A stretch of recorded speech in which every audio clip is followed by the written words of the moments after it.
एक लड़का था कहीं थी उम्र जिसकी 7 साल।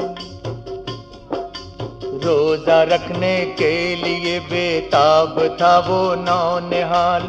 चांद जब रमजान का देखा तो ये माँ से कहा, आरज़ू मेरी भी है रोजा रखूं रमजान का। वक्त जब सहरी का हो जाए उठा देना मुझे, आज रोजा मैं भी रखूंगा जगा देना मुझे। माँ को आया ही नहीं बेटे की बातों का ख्याल। सुबह जब बेटा उठा तो हो गया उसको मलाल।